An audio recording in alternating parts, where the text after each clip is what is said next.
എല്ലാവർക്കും കേരള PSC ട്രെൻഡ്സിലേക്ക് വീണ്ടും സ്വാഗതം.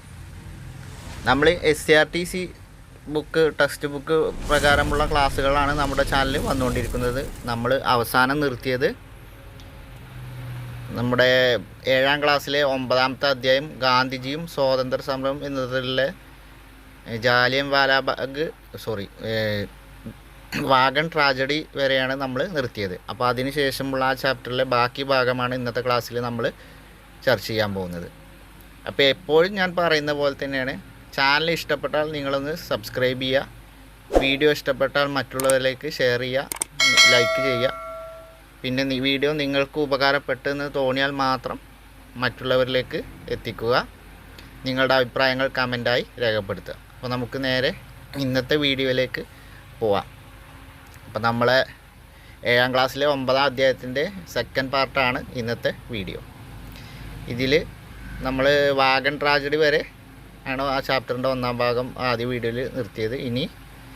ഇനിയുള്ള സംഭവമാണ് ചൗരി ചൗര സംഭവം. എന്താണ് ചൗരി ചൗര സംഭവം? ഉത്തർപ്രദേശിലെ ചൗരി ചൗര ഗ്രാമത്തിൽ ബ്രിട്ടീഷ് ഭരണാധികാരികളുടെ ദുഷ്ചെയ്തികൾക്കെതിരെ 1922 കർഷകർ സംഘടിച്ചു. അപ്പോൾ ഇതിൽ ഫസ്റ്റത്തെ പാരഗ്രാഫിൽ തന്നെ ചോദ്യം എന്താണ്? ചൗരി ചൗര എവിടെയാണ്? ഉത്തർപ്രദേശിലാണ് ചൗരി ചൗര. ചൗരി ചൗര സംഭവം നടന്ന വർഷം 1922. 1922 ചൗരി ചൗര സംഭവം നടന്നത്. മലബാർ കലാപം നടന്നതിൻ്റെ പിറ്റേ വർഷം. അങ്ങനെ കണക്ട് ചെയ്ത് വെച്ചാൽ മതി. 3000-ലധികം വരുന്ന നിരായുധരായ കർഷകരുടെ ജാഥയ്ക്കു നേരെ പോലീസ് വെടിവെച്ചു. അപ്പോൾ ഉത്തർപ്രദേശിലെ ചൗരി ചൗര ഗ്രാമത്തിൽ ബ്രിട്ടീഷ് ഭരണാധികാരികളുടെ ദുഷ്ചെയ്തികൾക്കെതിരെ 1922 കർഷകർ സംഘടിച്ചു. 3000-ലധികം വരുന്ന നിരായുധരായ കർഷകരുടെ ജാഥയ്ക്കു നേരെ പോലീസ് വെടിവെച്ചു. ഇതിൽ കോപാകുലരായ ജനക്കൂട്ടം പോലീസ് സ്റ്റേഷൻ അഗ്നിക്കിരയാക്കി. 22 പോലീസുകാർ കൊല്ലപ്പെട്ടു. ഈ സംഭവം അഹിംസാ സമര തത്വങ്ങൾക്ക് വിരുദ്ധമായതിനാൽ നിസ്സഹകരണ സമരം പൂർണ്ണമായി നിർത്തിവെക്കാൻ ഗാന്ധിജി തീരുമാനിച്ചു. അപ്പോൾ ചൗരി ചൗര സംഭവത്തെക്കുറിച്ച് ഇത്രയാണ് പറയുന്നത്. അപ്പോൾ ഇതിൽ നമ്മൾ നോട്ട് ചെയ്യേണ്ട പോയിന്റുകൾ: ചൗരി ചൗര സംഭവം നടന്ന വർഷം 1922. ചൗരി ചൗര എവിടെയാണ്? ഉത്തർപ്രദേശിലാണ്. ഇതിൻ്റെ കാര്യം എന്താണ്? ബ്രിട്ടീഷുകാരുടെ ദുഷ്ചെയ്തികൾക്കെതിരെ കർഷകർ സംഘടിപ്പിച്ചപ്പോൾ 3000-ലധികം വരുന്ന നിരായുധരായ കർഷകർ സംഘടിപ്പിച്ചപ്പോൾ അവരുടെ ജാഥയ്ക്ക് നേരെ പോലീസ് വെടിവെച്ചു. ഇതാണ്. അപ്പോൾ ഇതിൽ കോപാകുലരായ നാട്ടുകാരെന്ത് ചെയ്തു? അവിടുത്തെ പോലീസ് സ്റ്റേഷന് കത്തിച്ചു. 22 പോലീസുകാർ കൊല്ലപ്പെടുകയും ചെയ്തു. അപ്പോൾ ഈ സംഭവം അഹിംസാ സമര തത്വങ്ങൾക്ക് വിരുദ്ധമായതിനാൽ നിസ്സഹകരണ സമരം പൂർണ്ണമായി നിർത്തിവെക്കാൻ ഗാന്ധിജി തീരുമാനിച്ചു. അപ്പോൾ ഗാന്ധിജി നിസ്സഹകരണ സമരം നിർത്തിവെക്കാൻ കാരണമായ സംഭവം എന്താണെന്ന് ചോദിച്ചാൽ ചൗരി ചൗര സംഭവമാണ്. ഇത് അക്രമബാധയിലാണല്ലോ. അപ്പോൾ ഗാന്ധിജി അക്രമത്തെ ഒരിക്കലും പ്രോത്സാഹിപ്പിച്ചിരുന്നില്ല. അദ്ദേഹം അഹിംസയിൽ അധിഷ്ഠിതമായ സത്യാഗ്രഹമായിരുന്നു ഗാന്ധിജിയുടേതെന്ന് നമ്മൾ ഇതിൻ്റെ ആദ്യ ഭാഗത്തിൽ പഠിച്ചതാണ്. അപ്പോൾ ഇത് ഹിംസാത്മക പ്രവർത്തനമായിരുന്നു. 22 പോലീസുകാരെ തീ വെച്ച് കൊന്നു. അതുകൊണ്ടാണ് ഗാന്ധിജി നിസ്സഹകരണ പ്രസ്ഥാനം പിൻവലിക്കാൻ കാരണം. അപ്പോൾ സുഭാഷ് ചന്ദ്രബോസ് ഇതിനെ ഒരു ദേശീയ ദുരന്തം എന്ന് വിളിച്ചിരുന്നു. അതെന്താണ്? ഗാന്ധിജി ഈ സംഭവത്തിന് ശേഷം നിസ്സഹകരണ പ്രസ്ഥാനം ഗാന്ധിജി പിൻവലിച്ചപ്പോൾ അതിനെയാണ് സുഭാഷ് ചന്ദ്രബോസ് ഒരു ദേശീയ ദുരന്തം എന്ന് വിശേഷിപ്പിച്ചത്. അടുത്തതാണ് വൈക്കം സത്യാഗ്രഹം. സ്വാതന്ത്ര്യത്തോടൊപ്പം തന്നെ സാമൂഹിക അസമത്വങ്ങൾക്കെതിരെയുള്ള പോരാട്ടങ്ങളും വേദിയായി ദേശീയ പ്രസ്ഥാനം മാറി. വൈക്കം ക്ഷേത്രത്തിൻ്റെ മതിൽക്കെട്ടിന് പുറത്തുള്ള വഴിയിലൂടെ അവർണ ജാതിക്കാർക്ക് സഞ്ചരിക്കാനുള്ള അവകാശം ഇല്ലായിരുന്നു. ഈ വഴി എല്ലാ ജാതിക്കാർക്കും തുറന്നു കിട്ടണം എന്നാവശ്യപ്പെട്ടുകൊണ്ട് നടന്ന സമരമാണ് 1924 വൈക്കം സത്യാഗ്രഹം. അപ്പോൾ വൈക്കം ക്ഷേത്രത്തിലെ മതിൽക്കെട്ടിന് പുറത്തുള്ള വഴിയിലൂടെ അവർണ ജാതികർക്ക് സഞ്ചരിക്കാനുള്ള അവകാശം ഇല്ലായിരുന്നു. അപ്പോൾ ഈ വഴി അവർണ ജാതിക്കാർക്കും സഞ്ചരിക്കാൻ അനുവദിക്കണം എന്നാവശ്യപ്പെട്ടുകൊണ്ട് നടന്ന സമരമാണ് വൈക്കം സത്യാഗ്രഹം. വൈക്കം സത്യാഗ്രഹം നടന്ന വർഷം 1924. ഈ വർഷം വളരെ പ്രധാനപ്പെട്ടതാണ്. വൈക്കം സത്യാഗ്രഹം ചോദിക്കാൻ സാധ്യത കൂടുതലാണ്. കാരണം 2024 വൈക്കം സത്യാഗ്രഹത്തിൻ്റെ 100ാം വാർഷികമാണ്. അപ്പോൾ ഏത് സംഭവത്തിൻ്റെ 100ാം വാർഷികമാണ് 2024 ആഘോഷിക്കുന്നത് എന്ന് ചോദിച്ചാൽ വൈക്കം സത്യാഗ്രഹത്തിൻ്റെ പ്രധാനപ്പെട്ട പോയിൻ്റാണ്. അതേപോലെ വഴിയിലൂടെയുള്ള സ്വാതന്ത്ര്യ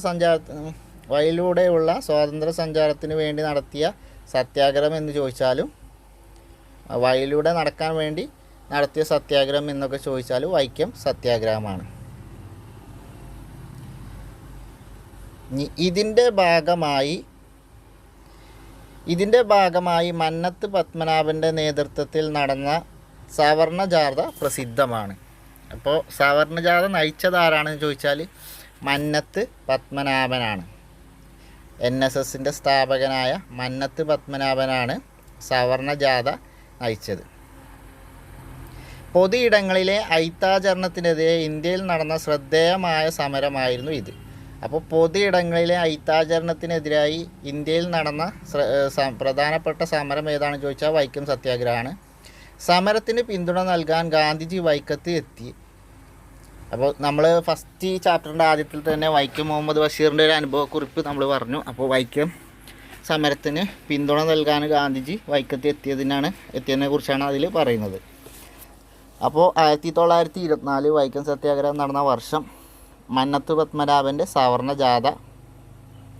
പിന്നെ കാരണം എന്താണ്? വൈക്കം ക്ഷേത്രത്തിൻ്റെ മതിൽക്കെട്ടിന് പുറത്തുള്ള വഴിയിലൂടെ അവർണ ജാതിക്കാർക്ക് സഞ്ചരിക്കാനുള്ള അവകാശത്തിന് വേണ്ടിയാണ് വൈക്കം സത്യാഗ്രഹം നടന്നത്. ഇനി സവർണ ജാഥയെക്കുറിച്ച് പറയാനാണ്.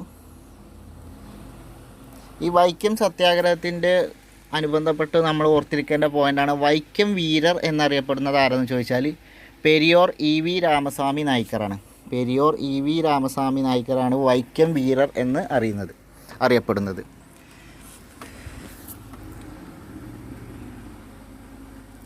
അതേപോലെ കന്യാകുമാരിയിൽ നിന്ന് സവർണ ജാഥ നയിച്ചത് ആരാന്ന് ചോദിച്ചാൽ M.E. നായിഡു ആണ്. M.E. നായിഡു ആണ് കന്യാകുമാരിയിൽ നിന്ന് സവർണ ജാഥ നയിച്ചത്.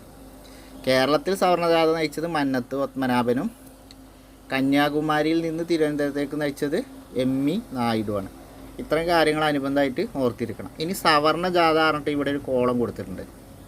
വൈക്കം സത്യാഗ്രഹത്തിനോട് പിന്തുണ പ്രഖ്യാപിച്ചുകൊണ്ട് മന്നത്ത് പത്മനാഭൻ്റെ നേതൃത്വത്തിൽ 1924 നവംബർ 1 സവർണരെ പങ്കെടുപ്പിച്ച് വൈക്കം ക്ഷേത്രത്ത് നടയിൽ നിന്നും തിരുവനന്തപുരത്തേക്ക് ഒരു ജാഥ പുറപ്പെട്ടു. വൈക്കം ക്ഷേത്രത്തിലേക്കുള്ള എല്ലാ വഴികളും ജാതി മതഭേദമന്യേ എല്ലാവർക്കും തുറന്നു കൊടുക്കണമെന്ന് അഭ്യർത്ഥിച്ച് അവർ മഹാറാണി സേതു ലക്ഷ്മിബായിക്ക് ഒരു നിവേദനം സമർപ്പിച്ചു. അപ്പോൾ സവർണ ജാഥ നടന്ന വർഷം നമുക്കറിയാം. വൈക്കം സത്യാഗ്രഹം 1924 അപ്പോൾ സവർണ ജാഥ നടന്ന ദിവസം ഏതാണെന്ന് ചോദിച്ചാൽ കേരള പിറവി ദിനത്തിലാണ്, നവംബർ 1. അപ്പോൾ വൈക്കത്ത് നിന്ന് തിരുവനന്തപുരത്തേക്കാണ് മന്നത്ത് പത്മനാഭൻ സവർണ ജാഥ നയിച്ചത്. അതേപോലെ ഇവർ സവർണ ജാഥ നയിച്ച് തിരുവനന്തപുരത്ത് എത്തി അവർ വൈക്കത്തിൻ്റെ ക്ഷേത്രത്തിന് പുറത്തുള്ള റോഡ് എല്ലാവർക്കും തുറന്നു കൊടുക്കണമെന്ന് അഭ്യർത്ഥിച്ച് ഒരു നിവേദനം കൊടുത്തത് ആർക്കാണ്? അന്നത്തെ തിരുവിതാംകൂർ മഹാറാണിയായിരുന്ന സേതു ലക്ഷ്മിബായിക്കാണ്. നിവേദനം സമർപ്പിച്ചത്. അപ്പോൾ സവർണ ജാഥ 1924 നവംബർ 1 മന്നത്ത് പത്മനാഭൻ വൈക്കത്ത് നിന്ന് തിരുവനന്തപുരത്തേക്ക് മഹാറാണി സേതു ലക്ഷ്മിബായി. ഇത്രയും കാര്യങ്ങൾ ഇതുമായി ബന്ധപ്പെട്ട് ഓർത്തിരിക്കണം.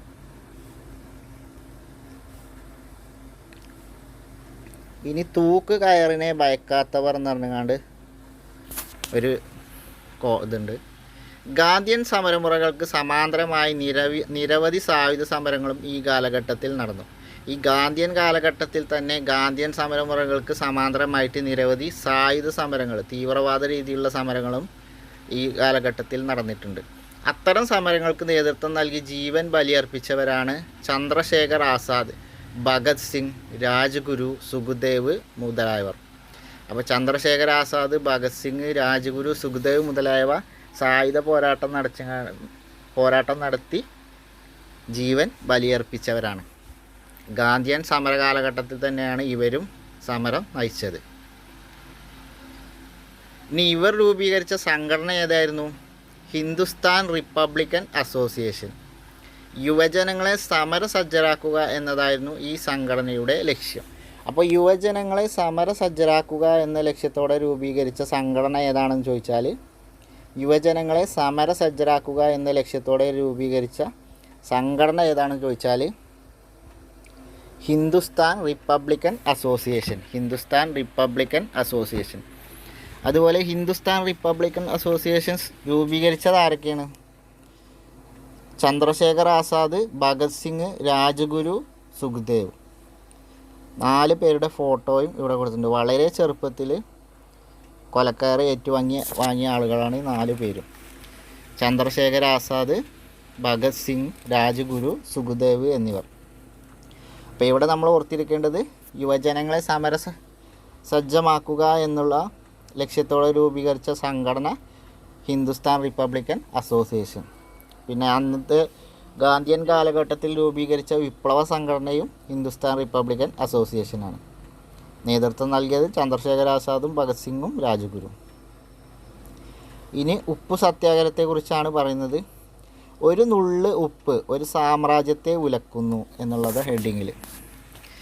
1929 ലാഹോറിൽ നടന്ന ഇന്ത്യൻ നാഷണൽ കോൺഗ്രസ് സമ്മേളനം ഗാന്ധിജിയുടെ നേതൃത്വത്തിൽ നിയമലംഘന പ്രസ്ഥാനം തുടങ്ങാൻ തീരുമാനിച്ചു.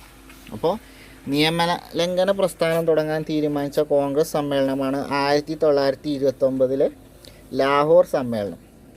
ഈ സമ്മേളനത്തിൽ തന്നെയാണ് പൂർണ്ണ സ്വരാജ് എന്ന ആശയം പ്രഖ്യാപിച്ച സമ്മേളനം. അപ്പോൾ 1929 സമ്മേളനത്തിൻ്റെ അധ്യക്ഷൻ ജവഹർലാൽ നെഹ്റു ആയിരുന്നു. ഇത്രയും കാര്യങ്ങൾ 1929 ലാഹോർ സമ്മേളനവുമായി കണക്ട് ചെയ്ത് വെക്കുക. പൂർണ്ണ സ്വരാജ്, അതുപോലെ നിയമലംഘന പ്രസ്ഥാനം, ജവഹർലാൽ നെഹ്റു അധ്യക്ഷൻ, ലാഹോറിൽ വെച്ച് നടന്നു. ജനവിരുദ്ധമായ ബ്രിട്ടീഷ് നിയമങ്ങളെ ലംഘിക്കുക എന്നതായിരുന്നു നിയമലംഘന പ്രസ്ഥാനത്തിൻ്റെ ലക്ഷ്യം. ഉപ്പ് ഉണ്ടാക്കുന്നതിന് ഇന്ത്യക്കാർ നികുതി നൽകേണ്ടിയിരുന്നു. ഈ നികുതി ബ്രിട്ടീഷ് സർക്കാർ ഇരട്ടിയാക്കിയത് ജനരോഷം വർദ്ധിച്ചു. ഉപ്പുണ്ടാക്കുന്നതിന് ഇന്ത്യക്കാർ നികുതി നൽകിയിരുന്നു, അത് ഇരട്ടിയാക്കുകയും ചെയ്തു. അപ്പോൾ അതുകൊണ്ട് ജനരോഷം വർദ്ധിച്ചു. അതുകൊണ്ട് തന്നെ ഉപ്പിനെ സമരായുധമാക്കിയാൽ ബഹുജന പ്രക്ഷോഭം കൂടുതൽ കരുത്താർജിക്കുമെന്ന് ഗാന്ധിജി തിരിച്ചറിഞ്ഞു. ഈ ഉപ്പു നിയമം ലംഘിക്കാൻ ഗാന്ധിജി തീരുമാനിച്ചു. അതുകൊണ്ടാണ് ഗാന്ധിജി ഇത് ഉപ്പിനെ തന്നെ ഒരു സമരമാർഗമാക്കി ഏറ്റെടുക്കാൻ കാരണം.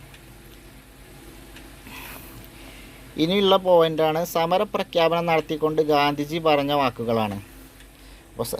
ഉപ്പു സത്യാഗ്രഹം പ്രഖ്യാപിച്ചുകൊണ്ട് ഗാന്ധിജി പറഞ്ഞ വാക്കുകൾ വളരെ പ്രധാന വാക്കുകളാണ്. ഒന്നുകിൽ ലക്ഷ്യം നേടി ഞാൻ തിരിച്ചു വരും, പരാജയപ്പെട്ടാൽ ഞാൻ എൻ്റെ ജഡം സമുദ്രത്തിന് സംഭാവന നൽകും. അപ്പോൾ ഒന്നുകിൽ ലക്ഷ്യം നേടി ഞാൻ തിരിച്ചു വരും, പരാജയപ്പെട്ടാൽ ഞാൻ എൻ്റെ ജഡം സമുദ്രത്തിന് സംഭാവന നൽകും. അപ്പോൾ ഉപ്പു സത്യാഗ്രഹം ആരംഭിച്ച വർഷം 1930 അത് ഇനി പറയാൻ പോകുന്നേ ഉള്ളൂ.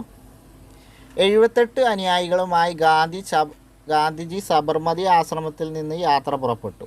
375 കിലോമീറ്റർ കാൽനടയായി സഞ്ചരിച്ച് ദണ്ഡിക്കടപ്പുറത്ത് എത്തിച്ചേർന്നു.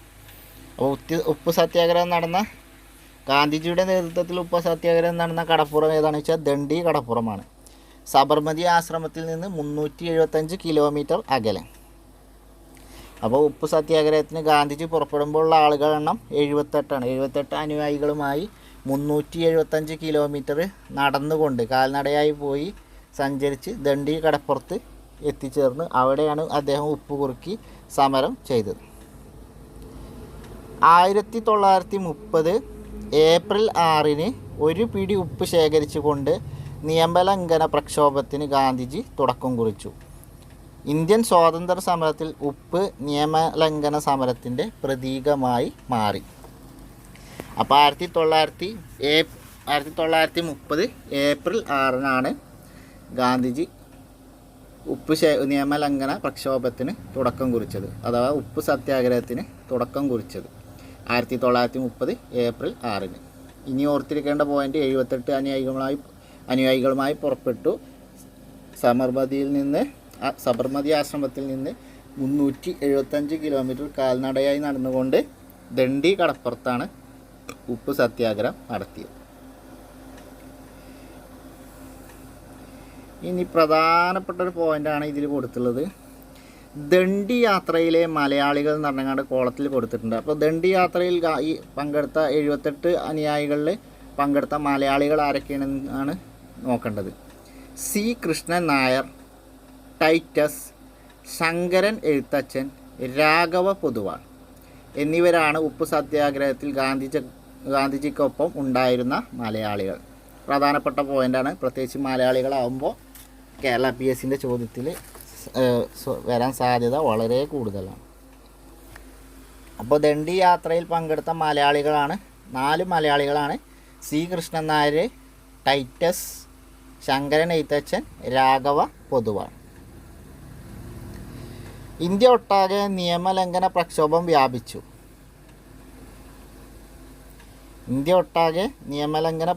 വ്യാപിച്ചു. അതിർത്തി ഗാന്ധി എന്നറിയപ്പെടുന്ന ഖാൻ അബ്ദുൽ ഗാഫർ ഖാൻ്റെ നേതൃത്വത്തിലായിരുന്നു ഇന്ത്യയുടെ വടക്കു പടിഞ്ഞാറൻ പ്രദേശത്ത് സമരം നടന്നത്. സരോജിനി നായിഡുവിൻ്റെ നേതൃത്വത്തിൽ നിരവധി വനിതകളും സമരരംഗത്ത് ഉണ്ടായിരുന്നു. അപ്പോൾ നിയമലംഘന പ്രക്ഷോഭത്തിന് സരോജിനി നായിഡുവിൻ്റെ നേതൃത്വത്തിൽ നിരവധി വനിതകൾ പങ്കെടുത്തു. അതുപോലെ ഖാൻ അബ്ദുൽ ഗാഫർ ഖാനാണ് ഇന്ത്യയുടെ വടക്കു പടിഞ്ഞാറ് പ്രദേശത്ത് സമരത്തിന് നേതൃത്വം നൽകിയത്. ഇവിടെ ഓർത്തിരിക്കേണ്ട പോയിന്റ്, അതിർത്തി ഗാന്ധി എന്നറിയപ്പെടുന്നത് ആരാണ്? ഖാൻ അബ്ദുൽ ഗാഫർ ഖാനാണ്. ഇന്ത്യയുടെ വടക്കു പടിഞ്ഞാറൻ പ്രദേശത്ത് സമരത്തിന് നേതൃത്വം നൽകിയത് ഖാൻ അബ്ദുൽ ഗാഫർ ഖാനാണ്.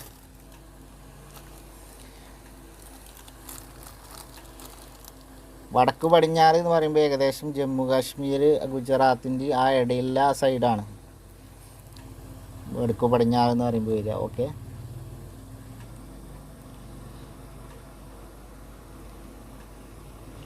ഇനി അടുത്ത പ്രധാനപ്പെട്ട പോയിൻ്റാണ്,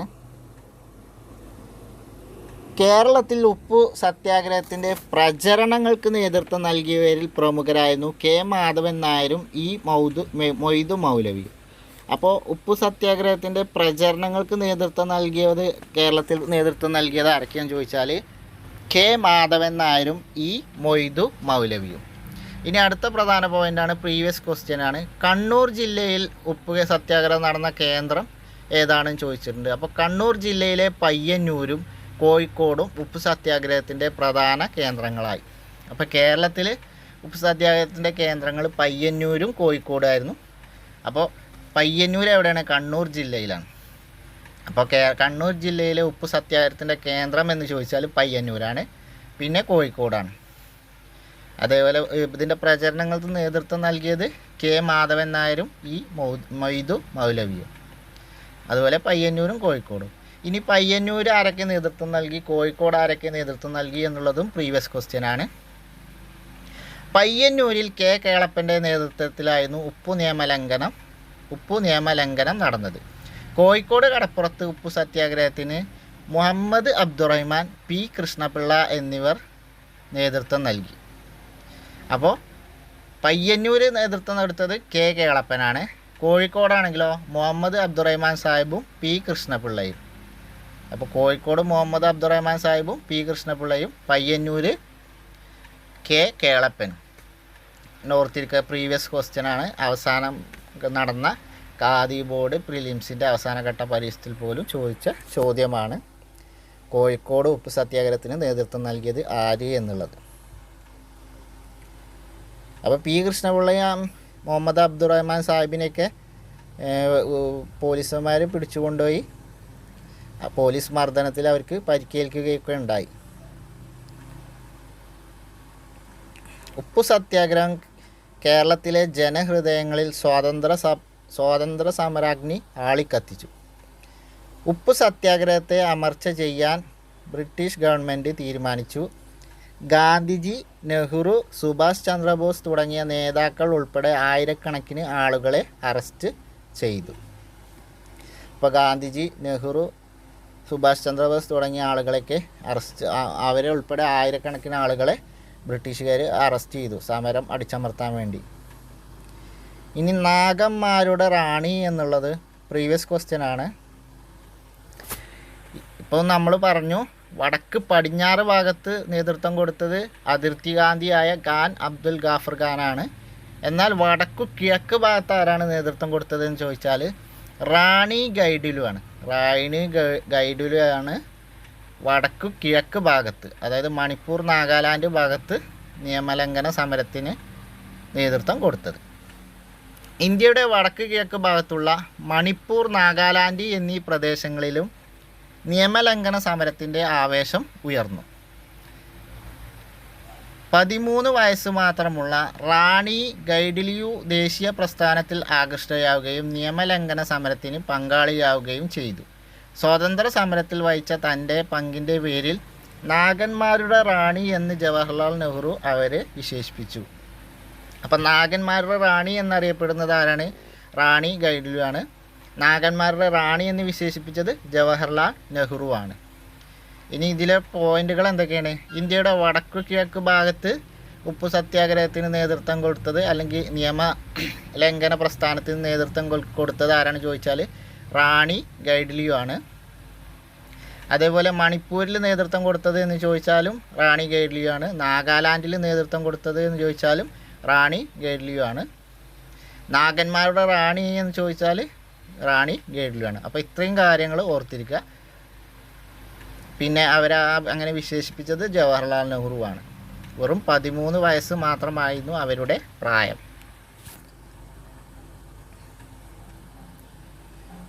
ഇനി നമ്മൾ വൈക്കം സത്യാഗ്രഹം കഴിഞ്ഞു. അടുത്തതാണ് ഗുരുവായൂർ സത്യാഗ്രഹം.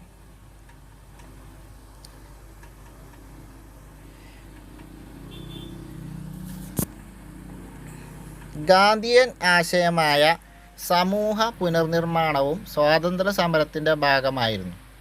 സമത്വ സമൂഹ സൃഷ്ടി എന്ന ലക്ഷ്യത്തോടെ ഐത്തോച്ചാടനം, ആരാധനാ സ്വാതന്ത്ര്യം നേടിയെടുക്കൽ എന്നിവ കൂടി സ്വാതന്ത്ര്യ സമര പ്രസ്ഥാനത്തിൻ്റെ ഭാഗമായി മാറി. കേരളത്തിൽ 1931 നടന്ന ഗുരുവായൂർ സത്യാഗ്രഹം അത്തരം കർമ്മ പരിപാടികളിൽ ഒന്നായിരുന്നു. അപ്പോൾ ഐക്യത്തിനെതിരെ നടന്ന സത്യാഗ്രഹമാണ് ഗുരുവായൂർ സത്യാഗ്രഹം. ഗുരുവായൂർ ക്ഷേത്രം എല്ലാ ഹിന്ദുക്കൾക്കുമായി തുറന്നു കൊടുക്കണമെന്ന ഗാന്ധിജിയുടെ അഭ്യർത്ഥന ക്ഷേത്രം ട്രസ്റ്റിയായിരുന്ന സാമൂതിരി നിരസിച്ചു. അതിനെതിരെ ഗുരുവായൂർ ക്ഷേത്രത്തിന് മുന്നിൽ കെ കേളപ്പൻ നിരാഹാര സത്യാഗ്രഹം തുടങ്ങി. P Krishna Pillai, A K Gopalan എന്നിവരും ഇതിന് നേതൃത്വം നൽകി. ഗാന്ധിജിയുടെ പിന്തുണയോടുകൂടി ആരംഭിച്ച സത്യാഗ്രഹം എല്ലാ ഹിന്ദുക്കൾക്കും ക്ഷേത്രപ്രവേശനം അനുവദിക്കാൻ കാരണമായി. അപ്പോൾ ഗുരുവായൂർ സത്യാഗ്രഹം നടന്ന വർഷം 1931. നേതൃത്വം നൽകിയത് ഇത് KPCCയുടെ, അതായത് കേരള പ്രദേശ് കോൺഗ്രസ് കമ്മിറ്റിയുടെ നേതൃത്വത്തിൽ നടന്ന സമരമായിരുന്നു ഗുരുവായൂർ സത്യാഗ്രഹം. അന്ന് അതിൻ്റെ പ്രസിഡൻ്റായിരുന്നു കെ കേളപ്പൻ. അദ്ദേഹമാണ് നിരാഹാര സമരം കടന്നത്. അപ്പോൾ ഗുരുവായൂർ സത്യാഗ്രഹത്തിൽ നിരാഹാരം കടന്നത് കെ കേളപ്പനാണ്. അതിൻ്റെ വോളണ്ടിയർ ക്യാപ്റ്റനായിരുന്നു എ കെ ഗോപാലനും പി കൃഷ്ണപിള്ളയും. അപ്പോൾ എ കെ ഗോപാലനാണ് ഗുരുവായൂർ സത്യാഗ്രഹത്തിൻ്റെ വളണ്ടറി ക്യാപ്റ്റൻ. ആരാണെന്ന് ചോദിച്ചാൽ എ കെ ഗോപാലനാണ്. പി കൃഷ്ണപിള്ളയും ഉണ്ടായിരുന്നു. ഗാന്ധിജിയുടെ പിന്തുണയോട് കൂടിയാണ് സത്യാഗ്രഹം ആരംഭിച്ചത്. അങ്ങനെ അവസാനം സത്യാഗ്രഹം വിജയിച്ചു. ക്ഷേത്രം എല്ലാ ഹിന്ദുക്കൾക്കുമായിട്ട് തുറന്നു കൊടുക്കാൻ ആരംഭിച്ചു. അങ്ങനെ അനുവാദം കിട്ടി. അപ്പോൾ 1931. ഇനി അംബേദ്കറും പൂന സന്ധിയും.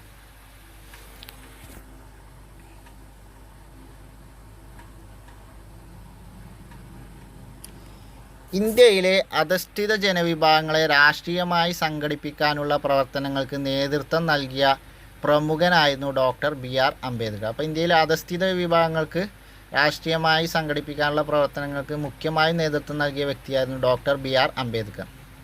അധസ്ഥിത വിഭാഗങ്ങളിലൂടെ മോചനം രാഷ്ട്രീയ അധികാര പങ്കാളിത്തത്തിലൂടെ മാത്രമേ സാധ്യമാകൂവെന്ന് അംബേദ്കർ തിരിച്ചറിഞ്ഞു. ഇതിനായി അദ്ദേഹം വട്ടമേശ സമ്മേളനങ്ങളിൽ പങ്കെടുക്കുകയും ഐത്തജാതിക്കാരുടെ സാമൂഹിക അവശതകൾ പരിഹരിക്കുന്നതിന് അവരെ രാഷ്ട്രീയമായി അധികാരത്തിൽ പങ്കാളികളാക്കണമെന്ന് ബ്രിട്ടീഷ് ഗവൺമെൻറ്റിനോട് ആവശ്യപ്പെടുകയും ചെയ്തു. 3 വട്ടമേശ സമ്മേളനങ്ങളിലും പങ്കെടുത്ത ഒരേയൊരു നേതാവാണ് അംബേദ്കർ. അധസ്ഥിത ജനവിഭാഗത്തിന് പ്രത്യേക നിയോജക മണ്ഡലങ്ങൾ ബ്രിട്ടീഷ് ഗവൺമെൻറ് സംവരണം ചെയ്തു. അപ്പോൾ അധസ്ഥിത ജനവിഭാഗത്തിന് അംബേദ്കറുടെ ആവശ്യപ്രകാരം ബ്രിട്ടീഷുകാർ പ്രത്യേക മണ്ഡലങ്ങൾ സംവരണം ചെയ്തു. അധസ്ഥിതർ പൊതുസമൂഹത്തിൽ മുഖ്യധാരയിൽ നിന്ന് മാറ്റി നിർത്തപ്പെടാൻ ഇത് കാരണമാകും എന്നതുകൊണ്ടാണ് അവരെ പ്രത്യേക രാഷ്ട്രീയ വിഭാഗമായി പരിഗണിക്കുന്നതിനെ ഗാന്ധിജി എതിർത്തു. അത് അംബേദ്കറുടെ ആവശ്യപ്രകാരം അധസ്ഥിത വിഭാഗമായി പ്രത്യേക മണ്ഡലങ്ങൾ ബ്രിട്ടീഷ് ഗവൺമെൻറ് സംവരണം ചെയ്തു. എന്നാൽ അധസ്ഥിത വിഭാഗത്തിന് പൊതുസമൂഹത്തിൻ്റെ മുഖ്യധാരയിൽ നിന്ന് മാറ്റി നിർത്താൻ ഇങ്ങനെ സംവരണം നൽകുന്നത് കാരണമാകും എന്നതുകൊണ്ട് ഗാന്ധിജി ഇതിനെ എതിർത്തു. അവരെ പ്രത്യേക രാഷ്ട്രീയ വിഭാഗമായി പരിഗണിക്കുന്നതിനെ ഗാന്ധിജി എതിർത്തു. നമ്മൾ പറഞ്ഞ ബ്രിട്ടീഷ് ഗവൺമെൻറ്റിൻ്റെ നയത്തിനെതിരെ ഗാന്ധിജി മരണം വരെ ഉപവസിക്കാൻ തീരുമാനിച്ചു. അപ്പോൾ ഗാന്ധിജി എങ്ങനെയാണ് ചിന്തിച്ചത്? ഇവരെങ്ങനെ മുഖ്യധാരയിൽ നിന്ന് മാറ്റി നിർത്തപ്പെടാൻ ഇത് കാരണമാകും എന്നതുകൊണ്ട് തന്നെ ഗാന്ധിജി ഇതിനെതിരെ നിരാഹാര സമരം ആരംഭിച്ചു. മരണം വരെ നിരാഹാര സമരം ആരംഭിച്ചു. ഗാന്ധിജിയും അംബേദ്കറും തമ്മിൽ കൂടിക്കാഴ്ച നടന്നു. പ്രത്യേക നിയോജക മണ്ഡലങ്ങൾ ഉപേക്ഷിക്കാനും സംവരണ മണ്ഡലങ്ങളുടെ എണ്ണം വർദ്ധിച്ച് അധസ്ഥിതരുടെ രാഷ്ട്രീയ അവകാശ പ്രശ്നം പരിഹരിക്കാനും തീരുമാനിച്ചു. ഇതാണ് പൂന സന്ധി എന്ന് പറയുന്നത്. അപ്പോൾ 1932 പൂന സന്ധി നടന്നത്. അത് ഗാന്ധിജിയും അംബേദ്കറും തമ്മിലുള്ളതായിരുന്നു പൂന ഉടമ്പടി അല്ലെങ്കിൽ പൂന സന്ധി. 1932 മൂന്നാം വട്ടമേശ സമ്മേളനം കഴിഞ്ഞതിന് ശേഷമാണ്. അപ്പോൾ വട്ടമേശ സമ്മേളനങ്ങൾ നടന്ന വർഷം 1930, 31, 32 കാലങ്ങളിലാണ്. അപ്പോൾ അംബേദ്കർ ഇവർക്ക് രാഷ്ട്രീയാധികാരമാണ് അധസ്ഥിതർക്ക് ഓല ഉയർച്ചയ്ക്ക് എന്ന് പറഞ്ഞപ്പോൾ ബ്രിട്ടീഷ് ഗവൺമെൻറ് എന്ത് ചെയ്തു? അവർക്ക് പ്രത്യേക നിയോജക മണ്ഡലങ്ങൾ ബ്രിട്ടീഷ് ഗവൺമെൻറ് സംവരണം ചെയ്തു. അപ്പോൾ ഗാന്ധിജി പറഞ്ഞു ഇവരെ പൊതുസമൂഹത്തിൽ നിന്ന് മാറ്റി നിർത്താനേ ഉപകരിക്കൂ എന്ന് പറഞ്ഞാണ്ട് ഇതിനെതിരെ നിരാഹാരം കടന്നു. അങ്ങനെ അംബേദ്കർ ഗാന്ധിജിയെ സന്ദർശിച്ച് സംവരണ മണ്ഡലങ്ങളുടെ എണ്ണം കൂട്ടാനും പ്രത്യേക സംവരണ മണ്ഡലങ്ങൾ എന്നുള്ള ആവശ്യം ഉപേക്ഷിക്കാനും തീരുമാനിച്ചു. ഇതാണ് പൂനെ സന്ധി. ഇനി വട്ടമേശ സമ്മേളനങ്ങൾ എന്ന് പറഞ്ഞു കൊടുത്തിട്ടുണ്ട്. ഇന്ത്യയിലെ പ്രശ്നങ്ങൾ ചർച്ച ചെയ്യുന്നതിനായി 1930, 31, 32 എന്നീ വർഷങ്ങളിൽ ബ്രിട്ടീഷ് ഗവൺമെൻറ് ലണ്ടനിൽ വട്ടമേശ സമ്മേളനങ്ങൾ സംഘടിപ്പിച്ചു. അപ്പോൾ വട്ടമേശ സമ്മേളനങ്ങൾ നടന്ന വർഷം 30, 31, 32 എവിടെയാണ്? ലണ്ടനിൽ. 3 വട്ടമേശ സമ്മേളനങ്ങളിലും അംബേദ്കർ പങ്കെടുത്തു. ഗാന്ധിജി 2ാം വട്ടമേശ സമ്മേളനത്തിലാണ് പങ്കെടുത്തത്. അപ്പോൾ എല്ലാ വട്ടമേശ സമ്മേളനങ്ങളിലും പങ്കെടുത്ത വ്യക്തി അംബേദ്കറാണ്. ഗാന്ധിജി പങ്കെടുത്ത വട്ടമേശ സമ്മേളനം 1931 2ാം വട്ടമേശ സമ്മേളനമാണ്. അപ്പോൾ ഗാന്ധിജി നിയമലംഘന സമരം അഥവാ ഉപ്പ് സത്യാഗ്രഹം തുടങ്ങുന്ന വർഷം തന്നെയാണ് വട്ടമേശ സമ്മേളനങ്ങൾ ആരംഭിക്കുന്നത്. പിന്നെ തുടർച്ചയായി 3 വർഷമാണെന്ന് ഓർത്ത് വെച്ചാൽ മതി. അതിൽ ഉപ്പ് സത്യാഗ്രഹം നടന്നതിൻ്റെ പിറ്റേത്തെ വർഷം ഗാന്ധിജി പങ്കെടുത്തു. അംബേദ്കർ ആണെങ്കിലോ 3 വർഷവും പങ്കെടുത്തു. ഈ വട്ടമേശ സമ്മേളനം നടന്ന അവസാന വർഷം 32 പൂനെ സന്ധി അംബേദ്കറും ഗാന്ധിജിയും ഒപ്പുവെച്ചത്, പൂനെ സന്ധി ഉണ്ടാക്കിയത്.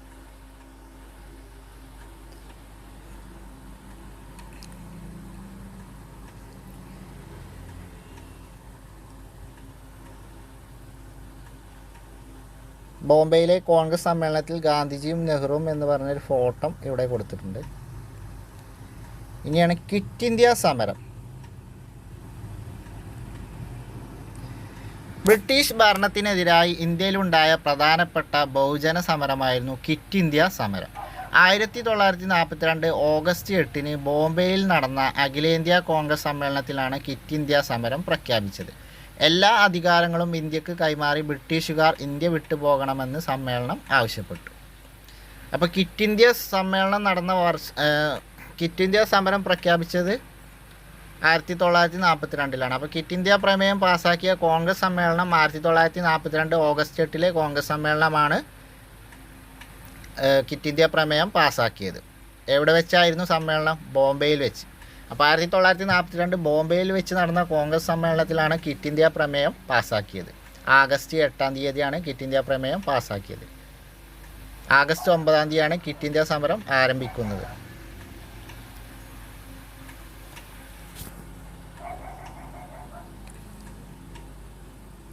ഇനി ക്വിറ്റ് ഇന്ത്യ സമരത്തിൻ്റെ പ്രഖ്യാപന പ്രസംഗത്തിൽ ഗാന്ധിജി പറഞ്ഞ വാക്കുകളാണ്. സ്വാതന്ത്ര്യത്തിൽ കുറഞ്ഞ യാതൊന്നും വേണ്ട. ഇതാ ഒരു മന്ത്രം, കൊച്ചു മന്ത്രം ഞാൻ നിങ്ങൾക്ക് തരുന്നു. അത് നിങ്ങളുടെ ഹൃദയത്തിൽ പതിപ്പിക്കണം. നിങ്ങളുടെ ഓരോ ശ്വാസവും അതിന് ആവിഷ്കാരം നൽകണം. ആ മന്ത്രം ഇതാണ്: പ്രവർത്തിക്കുക അല്ലെങ്കിൽ മരിക്കുക. നാം ഇന്ത്യയെ സ്വതന്ത്രയാക്കും, അല്ലെങ്കിൽ ആ പരിശ്രമത്തിൽ മരിക്കും.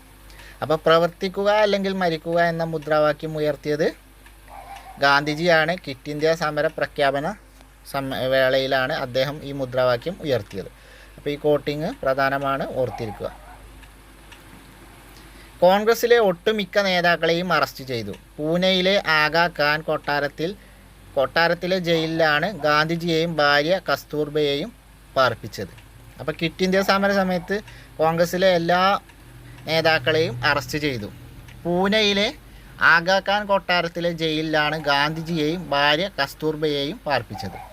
അപ്പോൾ ക്വിറ്റ് ഇന്ത്യ സമരത്തിൽ തടവിലാക്കിയ ഗാന്ധിജിയെയും കസ്തൂർബ ഗാന്ധിയെയും പാർപ്പിച്ചത് എവിടെയെന്ന് ചോദിച്ചാൽ പൂനെയിലെ ആഗാ ഖാൻ ജയിലിലാണ്. ആഗാ ഖാൻ കൊട്ടാരത്തിലെ ജയിലിലാണ്. അപ്പോൾ ഗാന്ധിജിയെയും കസ്തൂർബ ഗാന്ധിയെയും ക്വിറ്റ് ഇന്ത്യ സമരത്തിൽ അറസ്റ്റ് ചെയ്തതിന് ശേഷം പാർപ്പിച്ച ജയിൽ ആഗാ ഖാൻ കൊട്ടാരത്തിലെ ജയിൽ, പൂനെയിലാണ്. സ്ഥലം പൂനെയാണ്. ജയിൽവാസത്തിനിടെ 1944 ഫെബ്രുവരി 22 കസ്തൂർബ ഗാന്ധി മരിച്ചു. അപ്പോൾ കസ്തൂർബ ഗാന്ധി 1944 ഫെബ്രുവരി 22 അന്തരിച്ചത്. ജയിൽ വളപ്പിൽ തന്നെ സംസ്കാരം നടത്തി. ഒളിവിൽ കഴിഞ്ഞതുകൊണ്ട് ക്വിറ്റ് ഇന്ത്യ സമരത്തിന് അരുണ ആസിഫ് അലി, ജയപ്രകാശ് നാരായണൻ തുടങ്ങിയവർ നേതൃത്വം നൽകി. അരുണ ആസിഫ് അലിയെ ക്വിറ്റ് ഇന്ത്യ സമരനായിക എന്ന് ഗാന്ധിജി വിശേഷിപ്പിച്ചു. അപ്പോൾ ഗാന്ധിജി ഉൾപ്പെടെ കോൺഗ്രസിലെ ഒട്ടുമിക്ക നേതാക്കളെ അറസ്റ്റ് ചെയ്തു. കസ്തൂർബ ഗാന്ധി 1944 ഫെബ്രുവരി 22 ജയിലിൽ വെച്ച് അന്തരിച്ചു. അപ്പോൾ ജയിൽ വളപ്പിൽ തന്നെ അവരുടെ സംസ്കാരം നടത്തി. അപ്പോൾ ഈ സമയത്ത് ക്വിറ്റ് ഇന്ത്യ സമരത്തിന് ഒളിവിൽ കഴിഞ്ഞുകൊണ്ട് നേതൃത്വം നൽകിയ വ്യക്തികളാണ് ജയപ്രകാശ് നാരായണനും അരുണ ആസിഫ് അലിയും. അരുണ ആസിഫ് അലിയും ജയപ്രകാശ് നാരായണനും ക്വിറ്റ് ഇന്ത്യ സമരത്തിന് ഒളിവിൽ നിന്നുകൊണ്ട് നേതൃത്വം നൽകി. ഇനി അരുണ ആസിഫ് അലി എന്ന് പറഞ്ഞാൽ ആരാണ്? ക്വിറ്റ് ഇന്ത്യ സമരനായിക. ക്വിറ്റ് ഇന്ത്യ സമരനായിക എന്നറിയപ്പെടുന്നതാണ് അരുണ ആസിഫ് അലി. ക്വിറ്റ് ഇന്ത്യ സമരനായിക എന്നറിയപ്പെടുന്നത് അരുണ ആസിഫ് അലിയാണ്. അങ്ങനെ അവരെ വിശേഷിപ്പിച്ചത് മഹാത്മാ ഗാന്ധിയാണ്. ഇവിടെ അവരുടെ ഒരു ഫോട്ടോ കൊടുത്തിട്ടുണ്ട്. അപ്പോൾ അരുണ ആസിഫ് അലി, ക്വിറ്റ് ഇന്ത്യ സമരനായിക എന്നറിയപ്പെടുന്നത് അരുണ ആസിഫ് അലിയാണ്. മഹാത്മാഗാന്ധിയാണ് അങ്ങനെ അവരെ വിശേഷിപ്പിച്ചത്. ക്വിറ്റ് ഇന്ത്യ സമരത്തിന് ഒളിവിൽ നിന്നുകൊണ്ട് നേതൃത്വം നൽകിയ വ്യക്തിയാണ് അരുണ ആസിഫ് അലിയും ജയപ്രകാശ് നാരായണനും. ഇനി കസ്തൂർബ ഗാന്ധിയുടെ ഫോട്ടോ കൊടുത്തിട്ടുണ്ട്. അപ്പോൾ 1944 ഫെബ്രുവരി 22 പൂനെയിലെ ആഗാ ഖാൻ കൊട്ടാരത്തിലെ ജയിലിൽ വെച്ചാണ് ഇവർ ഗാന്ധിയുടെ പത്നിയായ കസ്തൂർബ ഗാന്ധി അന്തരിച്ചത്. സ്വാതന്ത്ര്യം കിട്ടുന്നത് കാണാനുള്ള ഭാഗ്യം അവർക്ക് ഉണ്ടായില്ല.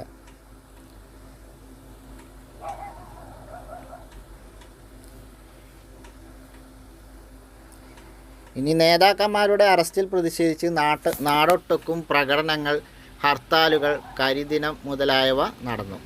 അപ്പോൾ കോൺഗ്രസിൻ്റെ എല്ലാ നേതാക്കന്മാരെയും അറസ്റ്റ് ചെയ്തു എന്ന് പറഞ്ഞല്ലോ. അപ്പോൾ നേതാക്കന്മാരുടെ അറസ്റ്റിൽ പ്രതിഷേധിച്ചുകൊണ്ട് നാടൊട്ടുക്കും പ്രകടനങ്ങൾ, ഹർത്താലുകൾ, കരിദിനം മുതലായവ നടന്നു. പ്രതിഷേധം ക്രമേണ കലാപങ്ങളായി മാറി. റെയിൽവേ സ്റ്റേഷനുകൾ നശിപ്പിച്ചു, തീവണ്ടികൾ കത്തിച്ചു, സർക്കാർ ഓഫീസുകൾ ചുട്ടുചാമ്പലാക്കി, വാർത്താവിനിമയ ബന്ധങ്ങൾ തകരാറിലാക്കി, തൊഴിലാളികൾ ഫാക്ടറികൾ വിട്ടിറങ്ങി, വിദ്യാർത്ഥികൾ ക്ലാസുകൾ ബഹിഷ്കരിച്ചു. അപ്പോൾ ഈ നേതാക്കന്മാരുടെ അറസ്റ്റിൽ പ്രതിഷേധിച്ചുകൊണ്ട് നാടൊട്ടുക്കും പ്രകടനമായി. ആ പ്രകടനം പിന്നെ വലിയൊരു ഹർത്താലും ഇതൊക്കെ ആയപ്പോൾ ഒരു വലിയ രീതിയിലൊരു ബഹുജന മുന്നേറ്റം തന്നെ ആയി മാറി. സമസ്ത മേഖലയിലുള്ള ആളുകളും ഒന്നിച്ച് ഇറങ്ങി.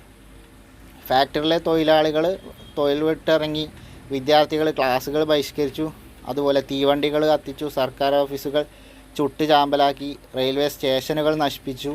അങ്ങനെ ഒരു ബഹുജന പ്രക്ഷോഭമായിട്ട് അത് മാറി.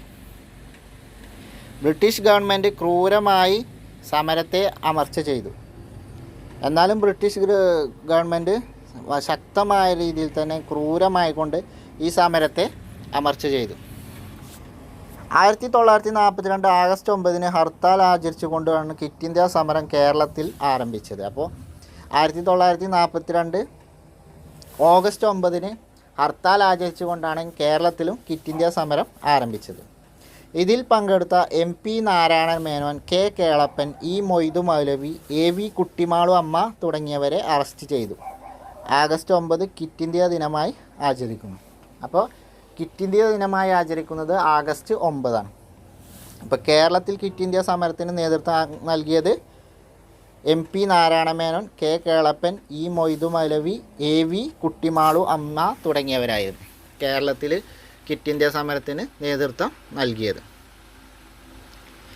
ഇനി ക്വിറ്റ് ഇന്ത്യ സമരവുമായി ബന്ധപ്പെട്ട് കേരളത്തിൽ നടന്നൊരു സംഭവമാണ് Keezhariyur bomb case. Keezhariyur bomb case എന്ന് പറഞ്ഞാൽ കേരളത്തിലെ ഫറൂഖ് പാലം, കേരളത്തിലെ കോഴിക്കോട് ജില്ലയിലുള്ള ഫറൂഖ് പാലം ബോംബ് വെച്ച് തകർക്കാൻ വേണ്ടി പ്ലാൻ ചെയ്തതാണ് കീഴരിയൂർ ബോംബ് കേസ് എന്ന് പറയുന്നത്. അപ്പോൾ അത് ക്വിറ്റ് ഇന്ത്യ സമരത്തിൻ്റെ ഭാഗമായിട്ട് കേരളത്തിൽ അരങ്ങേറിയ സംഭവമാണ്. പ്രീവിയസ് ക്വസ്റ്റ്യൻ ആണ്, ഒരുപാട് തവണ ചോദിച്ചതാണ്.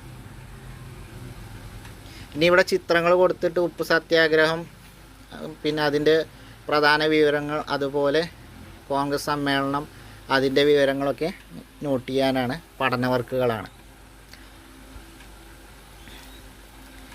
ഇനി സ്വാതന്ത്ര്യ സമരവുമായി ബന്ധപ്പെട്ട സംഭവങ്ങളെ കാലക്രമത്തിൽ രേഖപ്പെടുത്തുക എന്ന് പറഞ്ഞിട്ടുണ്ട്. അപ്പോൾ ഇതിൽ ഏറ്റവും ആദ്യം നടന്ന സംഭവം ഏതാണ്? ദണ്ഡി യാത്ര, മലബാർ കലാപം, വൈക്കം സത്യാഗ്രഹം, ക്വിറ്റ് ഇന്ത്യ സമരം, നിസ്സഹകരണ പ്രസ്ഥാനം, ചൗരി ചൗര സംഭവം. ഇതിലേറ്റവും ആദ്യം നടന്ന സംഭവമാണ് നിസ്സഹകരണ പ്രസ്ഥാനം. വർഷം 1920. ഈ തന്നതിൽ ഏറ്റവും ആദ്യം നടന്ന സംഭവമാണ് നിസ്സഹകരണ പ്രസ്ഥാനം, വർഷം 1920. അതിനുശേഷം നടന്നതോ മലബാർ കലാപം 1921. അതിനുശേഷമോ ചൗരി ചൗര സംഭവം 1922. ഇതിങ്ങനെ 3 സംഭവങ്ങളും അടുപ്പിച്ചാണ്. അപ്പോൾ ഇത് ഓർത്ത് വെക്കാനൊരു കോഡുണ്ട്. നിസ മല ചൗരി 1920 എന്ന് ഓർത്ത് വെച്ചാൽ മതി. നിസ മല ചൗരി 1920 എന്ന് ഓർത്ത് വെച്ചാൽ മതി. നിസ എന്ന് പറയുമ്പോൾ നിസ്സഹകരണ സമരം, മല എന്ന് പറയുമ്പോൾ മലബാർ കലാപം, ചൗരി എന്ന് പറയുമ്പോൾ ചൗരി ചൗര സംഭവം. അപ്പോൾ കണക്ട് ചെയ്ത് വെച്ചാൽ മതി. 1920, 21, 22 വർഷങ്ങൾ. ഇനി അത് കഴിഞ്ഞാൽ അടുത്ത സംഭവം 1924 വൈക്കം സത്യാഗ്രഹം. 1924 നടന്നത് വൈക്കം സത്യാഗ്രഹം. ഇനി അത് കഴിഞ്ഞാൽ അടുത്ത വർഷം ഏതാ വരുന്നത്? 1930 ആണ്. 1930 ഇതിലേത് സംഭവമാണ് നടന്നത്?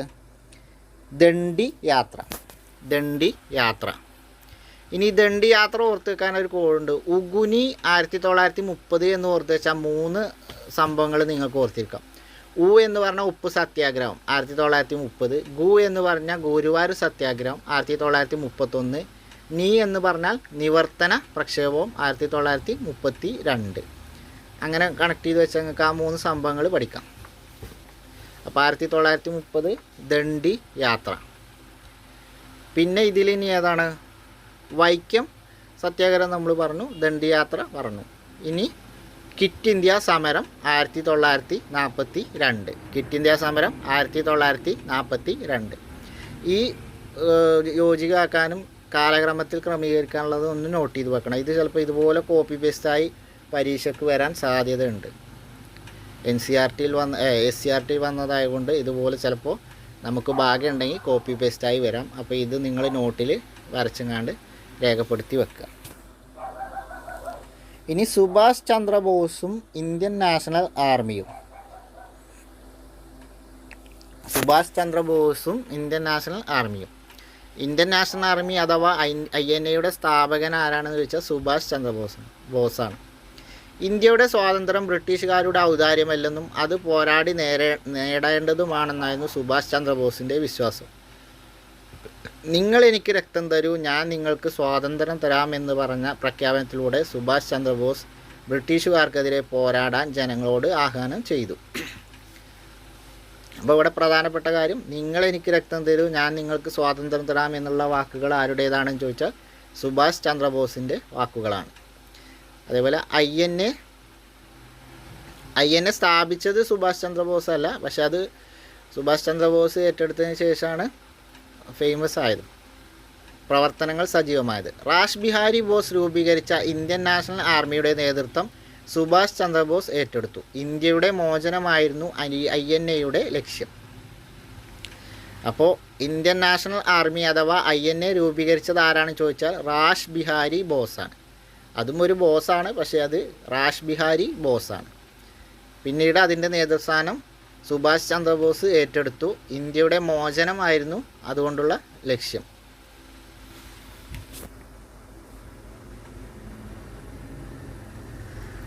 ആസാദ് ഹിന്ദ് റേഡിയോയിലൂടെ സുഭാഷ് ചന്ദ്രബോസ് ഗാന്ധിയോട് ഇങ്ങനെ പറഞ്ഞു. അപ്പോൾ ആസാദ് ഹിന്ദ് റേഡിയോയിലൂടെ ഗാന്ധിജിയോട് സുഭാഷ് ചന്ദ്രബോസ് പറഞ്ഞ വാക്കുകളാണ്: ഇന്ത്യയുടെ അന്തിമമായ സ്വാതന്ത്ര്യ യുദ്ധം ആരംഭിച്ചിരിക്കുന്നു. നമ്മുടെ രാഷ്ട്രപിതാവേ, ഇന്ത്യയുടെ മോചനത്തിനായുള്ള ഈ വിശുദ്ധ യുദ്ധത്തിൽ ഞങ്ങൾ അങ്ങയുടെ അനുഗ്രഹാശിസുകൾ തേടുന്നു. അദ്ദേഹത്തിൻ്റെ ഗാന്ധിജിയുടെ അനുഗ്രഹം തേടുന്നു എന്ന് പറഞ്ഞാണ്. ആസാദ് ഹിന്ദ് റേഡിയോയിലൂടെയാണ് സുഭാഷ് ചന്ദ്രബോസ് ഗാന്ധിജിയോട് ഇങ്ങനെ പറഞ്ഞത്. അപ്പോൾ ഇന്ത്യയുടെ അന്തിമമായ സ്വാതന്ത്ര്യ യുദ്ധം ആരംഭിച്ചിരിക്കുന്നു. നമ്മുടെ രാഷ്ട്രപിതാവേ, ഇന്ത്യയുടെ മോചനത്തിനായുള്ള ഈ വിശുദ്ധ യുദ്ധത്തിൽ ഞങ്ങൾ അങ്ങയുടെ അനുഗ്രഹാശിസുകൾ തേടുന്നു എന്ന് പറഞ്ഞത് സുഭാഷ് ചന്ദ്രബോസാണ്. ഓർത്തിരിക്കേണ്ടത് ആസാദ് ഹിന്ദ് റേഡിയോയിലൂടെ. ആരോടാ പറഞ്ഞത്? ഗാന്ധിജിയോട്. സുഭാഷ് ചന്ദ്രബോസിൻ്റെ ഒരു ഫോട്ടോ ഇവിടെ കൊടുത്തിട്ടുണ്ട്. അപ്പോൾ ഇന്ത്യൻ നാഷണൽ ആർമി സ്ഥാപിച്ചത് റാഷ് ബിഹാരി ബോസാണ്. അപ്പോൾ സുഭാഷ് ചന്ദ്രബോസിൻ്റെ 2 കോട്ടിങ്ങുകളാണ്. ഒന്ന് നമ്മൾ പറഞ്ഞ നിങ്ങളെനിക്ക് രക്തം തരൂ, ഞാൻ നിങ്ങൾക്ക് സ്വാതന്ത്ര്യം തരാം എന്നുള്ളതും, പിന്നെ ആസാദ് ഹിന്ദ് റേഡിയോയിലൂടെ ഗാന്ധിജിയോട് പറഞ്ഞ ഈ കാര്യങ്ങൾ.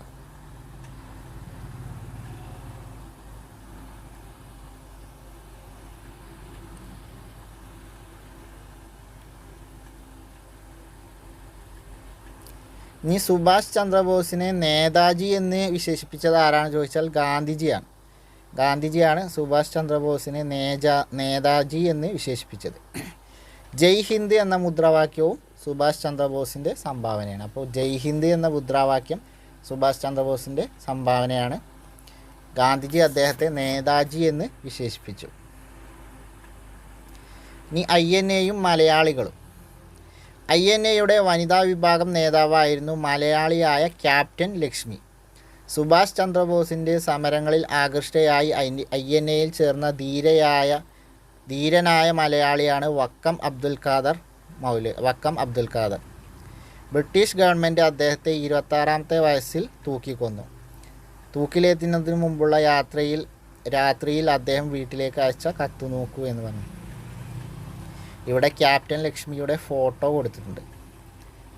അപ്പോൾ INAയുടെ മലയാളി വനിതാ വിഭാഗം റെജിമെൻറ്റിനെ നയിച്ചിരുന്നത് ക്യാപ്റ്റൻ ലക്ഷ്മിയായിരുന്നു, മലയാളിയായിരുന്നു. അതേപോലെ ഈ വനിതാ വിഭാഗം റെജിമെൻറ്റിയുടെ പേരാണ് ഝാൻസി റാണി റെജിമെൻറ്റ് എന്നായിരുന്നു. ഇനി സുഭാഷ് ചന്ദ്രബോസിൻ്റെ ആകൃഷ്ടനായി INAയിൽ ചേർന്ന ധീരനായ മലയാളിയാണ് 26ാം വയസ്സിൽ ബ്രിട്ടീഷുകാർ തൂക്കിക്കൊന്ന മലയാളിയാണ് വക്കം അബ്ദുൽ ഖാദർ. ഞാൻ അദ്ദേഹം അയച്ച കത്ത് നോക്കാം. എൻ്റെ പ്രിയപ്പെട്ട പിതാവേ, ഞാൻ എന്നേക്കുമായി നിങ്ങളെ വിട്ടുപിരിയും. നാളെ രാവിലെ 6 മണിക്ക് മുമ്പായിരിക്കും എൻ്റെ എളിയ മരണം. ഇന്ന് രാത്രി 12 മണിക്ക് അടിക്കാൻ പോകുമ്പോൾ എൻ്റെ മരണദിനത്തിൻ്റെ ആരംഭ നിമിഷം കാണിക്കുന്ന അടയാള ശബ്ദം സൂചിപ്പിക്കാൻ പോകുന്നു. അതെ, റമദാൻ മാസത്തിലെ 7ാം ദിവസമായ വെള്ളിയാഴ്ച രാവിലെ 5 മണിക്കും 6 മണിക്കും മധ്യേ ഞാൻ മരിക്കും. വന്ധ്യനായ പിതാവേ, വാത്സല്യനിധിയായ ഉമ്മ, ഏറ്റവും പ്രിയപ്പെട്ട സഹോദരന്മാരെ, എനിക്കൊരാശ്വാസവചനവും നിങ്ങളോട് പറയാനില്ല. ഞാൻ നിങ്ങളെ വിട്ടുപിരിയുന്നു. എന്നെപ്പറ്റി ദുഃഖിക്കരുത്. ഞാൻ എത്രത്തോളം ധൈര്യത്തോടും സന്തോഷത്തോടും സമാധാനത്തോടും കൂടിയാണ് മരിച്ചതെന്ന് നിങ്ങൾ ഒരവസരത്തിൽ ചില ദൃക്സാക്ഷികളിൽ നിന്നും അറിയാൻ ഇടയാകുമ്പോൾ തീർച്ചയായും നിങ്ങൾ സന്തോഷിക്കാതിരിക്കുകയില്ല, അഭിമാനിക്കുക തന്നെ ചെയ്യും. അന്നത്തെ ആളുകളുടെയൊക്കെ ധീരത കാണിക്കുന്നത് അവരുടെ ഈ കത്തുകളിലൂടെയൊക്കെയാണ്. അത്രയും ധീരന്മാരായിരുന്നു അവർ. അപ്പോൾ സ്വാതന്ത്ര്യത്തിന് വേണ്ടി ജീവത്യാഗം ചെയ്ത അനേകം വ്യക്തികളിൽ ഒരാളാണ് വക്കം അബ്ദുൽ ഖാദർ.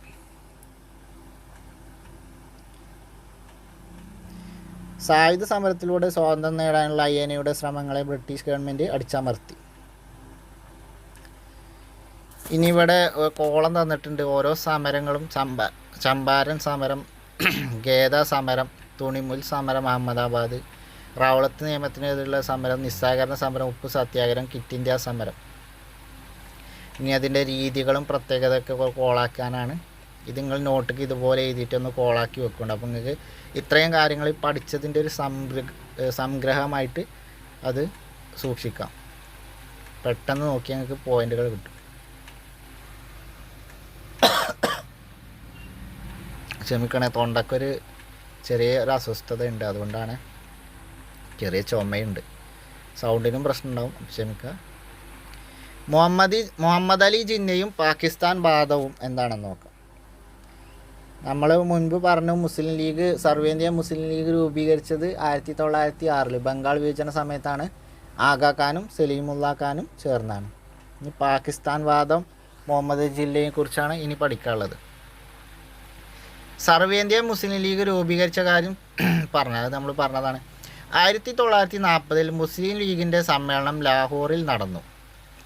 മുസ്ലിം ഭൂരിപക്ഷ പ്രദേശങ്ങൾ ഉൾപ്പെടുത്തി പാകിസ്ഥാൻ എന്ന പേരുള്ള ഒരു രാഷ്ട്രം രൂപീകരിക്കണമെന്ന് സമ്മേളനം ആവശ്യപ്പെട്ടു.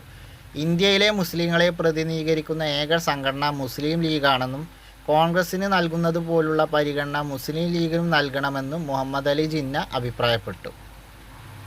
ഭിന്നിപ്പിച്ച് ഭരിക്കുക എന്ന തന്ത്രത്തിൻ്റെ ഭാഗമായി ബ്രിട്ടീഷ് ഗവൺമെൻറ് മുസ്ലിം ലീഗിൻ്റെ പ്രവർത്തനങ്ങൾ കൂടുതൽ പിന്തുണയേകി. ബ്രിട്ടീഷുകാർ എപ്പോഴും കുളങ്ങനക്കി മീൻ പിടിക്കുന്ന പരിപാടിക്കാരാണല്ലോ. അപ്പോൾ ഭിന്നിച്ച് ഭരിപ്പിക്കുക എന്നുള്ളത് അവരുടെ തന്ത്രം തന്നെയായിരുന്നു. അപ്പോൾ അവർ മുഹമ്മദ് അലി ജിന്നയുടെ പാകിസ്ഥാൻ വാദത്തിന് പിന്തുണ നൽകി. അപ്പോൾ 1940 മുസ്ലിം ലീഗിൻ്റെ ലാഹോർ സമ്മേളനത്തിലാണ് മുഹമ്മദ് അലി ജിന്ന പാകിസ്ഥാൻ വാദം ഉന്നയിച്ചത്. അപ്പോൾ മുസ്ലിം ഭൂരിപക്ഷ പ്രദേശങ്ങൾ ഉൾപ്പെടുത്തി പാകിസ്ഥാൻ എന്ന പേരുള്ള ഒരു രാഷ്ട്രം രൂപീകരിക്കണമെന്നാണ് ആ സമ്മേളനത്തിൽ ആവശ്യപ്പെട്ടത്. ഇന്ത്യയുടെ പുതിയ വൈസ്രോയിയായി നിയമിതനായ മൗണ്ട് ബാറ്റൻ പ്രഭു കോൺഗ്രസിൻ്റെയും സർവേന്ത്യ മുസ്ലിം ലീഗിൻ്റെയും നേതാക്കളുമായി ദീർഘനേരം ചർച്ച നടത്തുകയും ഒത്തുതീർപ്പ് പദ്ധതികൾ തീരുമാനിക്കുകയും ചെയ്തു. ബ്രിട്ടീഷ് ഇന്ത്യയെ വിഭജിക്കുക, സ്വതന്ത്ര ഇന്ത്യയോടൊപ്പം പുതിയ ഒരു രാജ്യമായി പാകിസ്ഥാൻ രൂപീകരിക്കുക എന്ന തീരുമാനം മൗണ്ട് ബാറ്റൻ പ്രഭു പ്രഖ്യാപിച്ചു. അപ്പോൾ ഈ മുഹമ്മദ് അലി ജിന്നയുടെ പാകിസ്ഥാൻ വാദത്തിൻ്റെ അടിസ്ഥാനത്തിൽ കോൺഗ്രസ് ഇന്ത്യ പുതിയ വൈസ്രോയിയായ മൗണ്ട് ബാറ്റൻ പ്രഭു രണ്ട് നേതാക്കന്മാരെയും വിളിച്ച് ദീർഘനേരം ചർച്ച നടത്തുകയും ഒരു ഒത്തുതീർപ്പ് പദ്ധതി തീരുമാനിച്ചു. അങ്ങനെ ബ്രിട്ടീഷ് ഇന്ത്യയെ വിഭജിക്കുക, അതേപോലെ സ്വതന്ത്ര ഇന്ത്യയോടൊപ്പം ഒരു പുതിയ രാജ്യമായി പാകിസ്ഥാൻ രൂപീകരിക്കുക എന്നുള്ള തീരുമാനം മൗണ്ട് ബാറ്റൻ പ്രഖ്യാപിച്ചു. ചരിത്രത്തിൽ സമാനതകളില്ലാത്ത ഇന്ത്യൻ സ്വാതന്ത്ര്യ സമരം ഒരു ബഹുജന സമരമായിരുന്നു. വിവിധ വിഭാഗം ജനങ്ങളെ ബ്രിട്ടീഷ് ഭരണത്തിനെതിരെ ഒന്നിച്ചു അണിനിരത്താൻ ഗാന്ധിജിക്ക് കഴിഞ്ഞു. നമ്മൾ പറഞ്ഞു, ഗാന്ധിജി വന്നതിന് ശേഷമാണ് സമരത്തിനൊരു ഏകീകൃത സ്വഭാവവും ഏകീകൃത നേതാവും ഉണ്ടായത്. സത്യം, അഹിംസ എന്നിവയിലൂന്നിയ സഹന സമരത്തിലൂടെ വർഷങ്ങൾ നീണ്ടുനിന്ന ബ്രിട്ടീഷ് ഭരണത്തിന് അന്ത്യം കുറിക്കാൻ ഗാന്ധിജിയുടെ നേതൃത്വത്തിന് സാധിച്ചു. ഇനി നമുക്കറിയാം ഇന്ത്യക്ക് സ്വാതന്ത്ര്യം കിട്ടിയത് എന്നാണെന്നുള്ളത്. അപ്പോൾ 1947 ഓഗസ്റ്റ് 14 അർദ്ധരാത്രിയിൽ ജവഹർലാൽ നെഹ്റു പ്രഖ്യാപിച്ചു. വർഷങ്ങൾക്ക് മുമ്പ് നാം വിധിയുമായി ഒരു കൂടിച്ചക്കാഴ്ച നടത്തി. ആ പ്രതിജ്ഞ പൂർണ്ണമല്ലെങ്കിലും സുപ്രധാനമായി തന്നെ നമ്മൾ നിറവേറ്റിയ സമയമായിരിക്കുന്നു. ഇന്ന് പാതിരാമണി മുഴങ്ങുമ്പോൾ ഇന്ത്യ ഉണർന്നെഴുന്നേൽക്കും, പുതുജീവിതത്തിലേക്കും സ്വാതന്ത്ര്യത്തിലേക്കും. ആ നിമിഷം ഇതാ സമാഗമാകുന്നു. ഈ നിമിഷം ചരിത്രത്തിൽ അപൂർവമാണ്. പഴമയിൽ നിന്ന് നമ്മൾ പുതുലോകത്തേക്ക് വരുന്നു. ദീർഘനാളായി അടിച്ചമർത്തപ്പെട്ടിരുന്ന ഒരു രാഷ്ട്രത്തിൻ്റെ ആത്മാവ് ശബ്ദിക്കുന്നു. ഈ അപൂർവ നിമിഷത്തിൽ ഇന്ത്യയുടെയും ഇവിടുത്തെ ജനങ്ങളുടെയും മനുഷ്യരാശിയുടെയും ആകെ തന്നെയും സേവനത്തിനായി സ്വയം അർപ്പിച്ചുകൊണ്ട് നമുക്ക് പ്രതിജ്ഞ ചെയ്യാം. 1947 ഓഗസ്റ്റ് 15 സ്വതന്ത്ര ഇന്ത്യയിലെ ആദ്യ പ്രധാനമന്ത്രിയായി ജവഹർലാൽ നെഹ്റു അധികാരമേറ്റു. അതോടെ ഒരു ജനതയുടെ സ്വപ്നം സാക്ഷാത്കാരമായി. ഇന്ത്യ സ്വതന്ത്രമായി. അപ്പോൾ ഇതിൽ ജവഹർലാൽ നെഹ്റുവിൻ്റെ ഈ പ്രസംഗത്തിൽ ഇടയിലുള്ള വരികളൊക്കെ എടുത്ത് ചിലപ്പോൾ ചോദിക്കാൻ സാധ്യതയുണ്ട്. ഇനി സംഗ്രഹം. ഇന്ത്യ ദേശീയ പ്രസ്ഥാനത്തിൻ്റെ മൂന്നാം ഘട്ടം 19 മുതൽ 47 ഗാന്ധിയൻ കാലഘട്ടം ഒക്കെ നമ്മൾ പഠിച്ചതാണ്. ഇനി ഇവിടെ പട്ടിക പൂർത്തിയാക്കാൻ തന്നിട്ടുണ്ട്. ജാലിയൻ വാലാബാഗ് കൂട്ടക്കൊല അമൃത്സർ. സംസ്ഥാനം ഏതാണ്? പഞ്ചാബാണ്. ഇനി ഇവിടെ മലബാർ കേരളം എന്ന് കൊടുത്തിട്ടുണ്ട്. മലബാർ കലാപം, മലബാർ കേരളം. അതേപോലെ ചമ്പാരൻ എന്ന് കൊടുത്തിട്ടുണ്ട്. അപ്പോൾ ചമ്പാരൻ സത്യാഗ്രഹം, ചമ്പാരൻ എവിടെയാണ്? ബീഹാർ. തുണിമിൽ സമരം എവിടെ നടന്നത്? അഹമ്മദാബാദ്, ഗുജറാത്ത്. ഉപ്പ് സത്യാഗ്രഹം പയ്യന്നൂർ എവിടെയാണ്? സംസ്ഥാനം കേരളം. ഇനി ഇവിടെ കണ്ടോ കുറേ ഡേറ്റ് എന്ന്. ഒക്ടോബർ 2 പ്രത്യേകത എന്താണ്? ഗാന്ധി ജയന്തിയാണ്, ഗാന്ധിജി ജനിച്ച ദിവസമാണ്. ജനുവരി 9 പ്രത്യേകത എന്താ? പ്രവാസി ഭാരതീയ ദിവസമാണ്. ഗാന്ധിജി 45 വർഷത്തെ പ്രവാസ ജീവിതം അവസാനിപ്പിച്ച് ദക്ഷിണാഫ്രിക്കയിൽ നിന്ന് ഇന്ത്യയിലേക്ക് വന്ന ദിവസമാണ് ജനുവരി 9. ഓഗസ്റ്റ് 9 പ്രത്യേകത എന്താ? ക്വിറ്റ് ഇന്ത്യ ദിനമാണ് ആഗസ്റ്റ് 9. ആഗസ്റ്റ് 15 നമുക്കറിയാം സ്വാതന്ത്ര്യ ദിനമാണ്. ജനുവരി 30 മഹാത്മാഗാന്ധിജി കൊല്ലപ്പെട്ട ദിവസമാണ് ജനുവരി 30. നാഥുറാം വിനായക് ഗോഡ്സെ വെടിവെച്ച് മഹാത്മാഗാന്ധിയെ കൊന്ന ദിവസമാണ് ജനുവരി 30.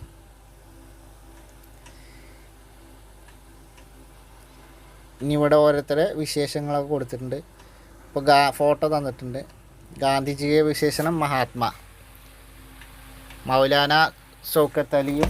മൗലാന മുഹമ്മദ് അലിയും ഷൗക്കത്ത് അലിയാണ്. ഇവരുടെ വിശേഷണം എന്തായിരുന്നു? അലി സഹോദരന്മാർ. പിന്നെ ഇതാരാണ്? അതിർത്തി ഗാന്ധി. ഖാൻ അബ്ദുൽ ഗാഫർ ഖാനാണ് അതിർത്തി ഗാന്ധി. സരോജിനി നായിഡു ഇന്ത്യയുടെ വാനമ്പാടി. സുഭാഷ് ചന്ദ്രബോസാണ് ചിത്രത്തിലെ അവസാനം. വിശേഷണം എന്താണ്? നേതാജി. അപ്പോൾ ഗാന്ധിജിയെ മഹാത്മാ, മൗലാന ഷൗക്കത്ത് അലിയെയും മുഹമ്മദ് അലിയെയും അലി സഹോദരന്മാർ, ഖാൻ അബ്ദുൽ ഗാഫർ ഖാനെ അതിർത്തി ഗാന്ധി, സരോജിനി നായിഡുവിനെ ഇന്ത്യയുടെ വാനമ്പാടി, സുഭാഷ് ചന്ദ്രബോസിനെ എന്താണ് വിശേഷിപ്പിച്ചിരുന്നത്? നേതാജി. അങ്ങനെ വിശേഷിപ്പിച്ചതാരാ? മഹാത്മാഗാന്ധിയാണ്. സുഭാഷ് ചന്ദ്രബോസിനെ നേതാജി എന്ന് വിശേഷിപ്പിച്ചത് മഹാത്മാഗാന്ധിയാണ്. അപ്പോൾ ഇത്രയാണ് നമുക്ക് ഈ ചാപ്റ്ററിൽ പഠിക്കാനുള്ളത്. ഇനി നമുക്ക് പഠിക്കാനുള്ളത് 10ാം ക്ലാസ്സിലെ ചാപ്റ്ററാണ്. അപ്പോൾ അതിൻ്റെ ക്ലാസ്സുമായി അടുത്ത വീഡിയോ അടുത്ത ദിവസം തന്നെ വരുന്നതാണ്. അപ്പോൾ നമുക്ക് ഇന്ന് ഇവിടെ നിർത്താം. അപ്പം നിങ്ങളൊക്കെ എപ്പോഴും പറയുന്ന പോലെ തന്നെ നന്നായി പരിശ്രമിക്കുക, നന്നായി കഠിനാധ്വാനം ചെയ്യുക. ഇത്തവണ LDC LGS ഒക്കെ നിങ്ങളുടെ കൂടെ തന്നെ നിൽക്കും. അപ്പോൾ നമുക്ക് മറ്റൊരു വീഡിയോയുമായി കാണാം. അതുവരേക്കും എല്ലാവർക്കും താങ്ക് യു.